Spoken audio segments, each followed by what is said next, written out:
Arkadaşlar, bugün ev döneri yapacağız. Hiç dışarıdan almaya gerek yok. Dışarıdan aldığımız dönerlerden daha lezzetli olacak. Burada 500 gram kıymam var. Bir tane soğanı ince et tarafından şöyle rendeliyorum.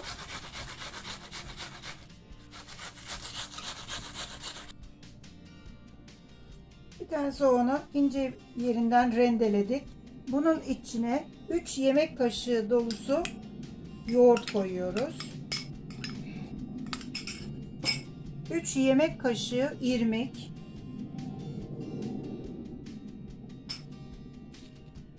Burada 1 çay kaşığı karabiber, yarım çay kaşığı karbonat, 1 çay kaşığı kekik, 1 tatlı kaşığı kadar da tuzum var baharat olarak. Siz arzu ederseniz baharatları azaltıp çoğaltabilirsiniz ağız tadınıza göre. Şimdi bunu çok iyi yoğuracağız. Önemli olan bunu iyice yoğurmak.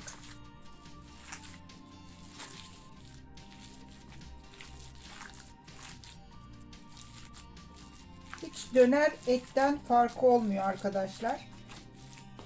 Muhakkak deneyin. Temiz temiz evde istediğiniz gibi yapın. Benim kıymam birazcık yağlıymış. Siz yarı yağlı alırsanız, yani çok çiğ köftelik kıyma da olmasın, biraz yağsız kıyma alırsanız daha da güzel olacağından şüphem yok.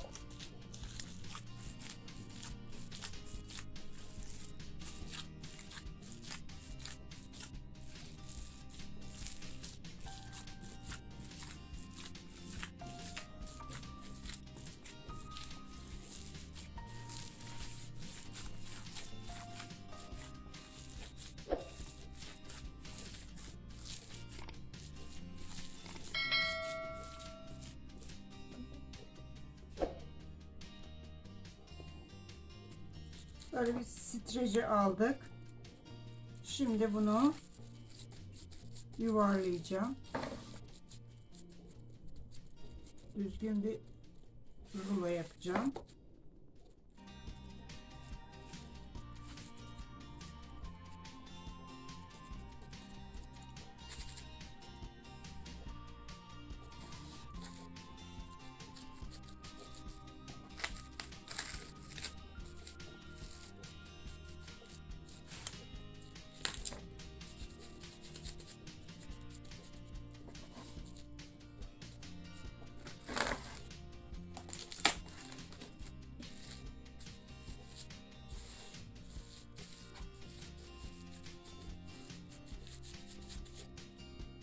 Şimdi bunu bir gece difrizde bekleteceğim. İyice donsun. Sonra keseceğiz.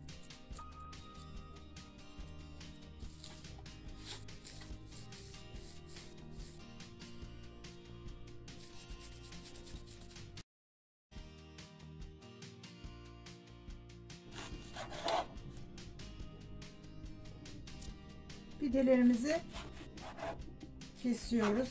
Burada kıymamız dondu. Difrizden çıkardım. Bunları şöyle kare kare keselim.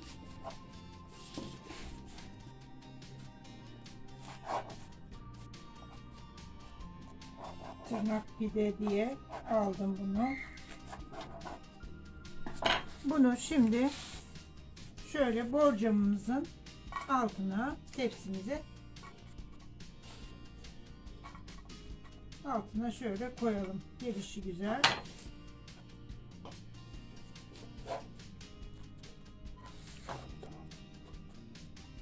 Bunları ıslatmaya hiç gerek yok. Etimizin yağıyla o ıslanacak, yağlanacak.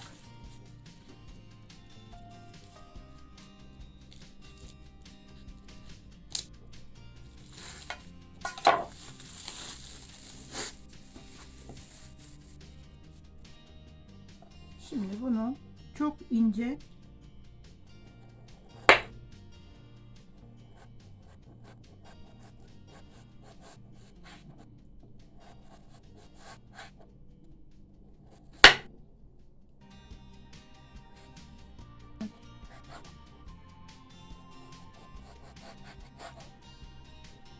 Böyle çok ince.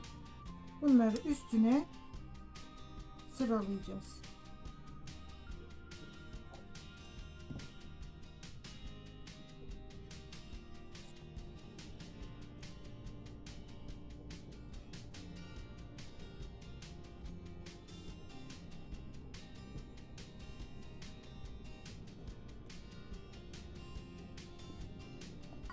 Bütün üstünü kaplayacak kadar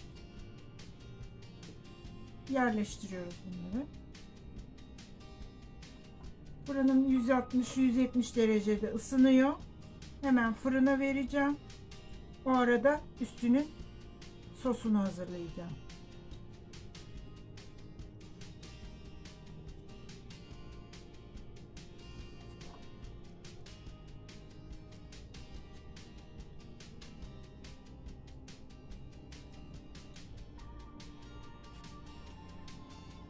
Her yerini doldurduk. Şimdi fırına veriyorum ben bunu.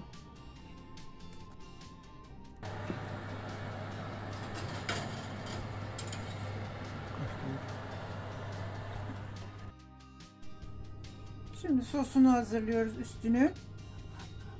Biraz yağ koydum, tereyağı. Şimdi bunun içine yarım yemek kaşığı biber salçası, bir yemek kaşığı domates salçası da koyuyorum.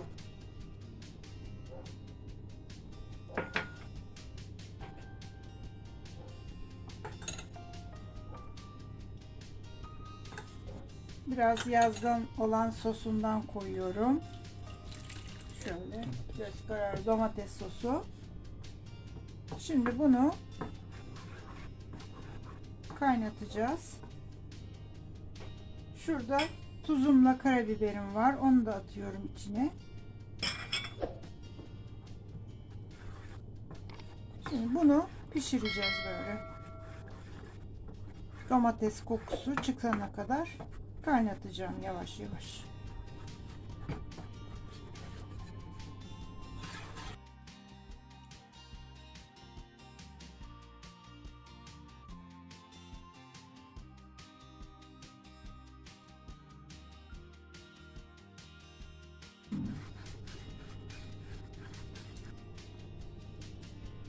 Tamam, oldu sosumuz. Şimdi altını kapatıyorum. Dönerlerimizin pişmesini bekliyoruz. Evet arkadaşlar, dönerlerimiz çıktı. Bakın ne kadar hiç belli değil. Kıyma oldu. Et gibi oldu. Şimdi üstüne sosumuzu gezdirelim.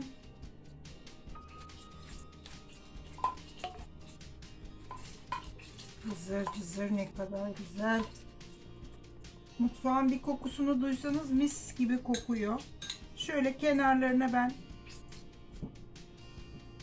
yoğurt koyacağım.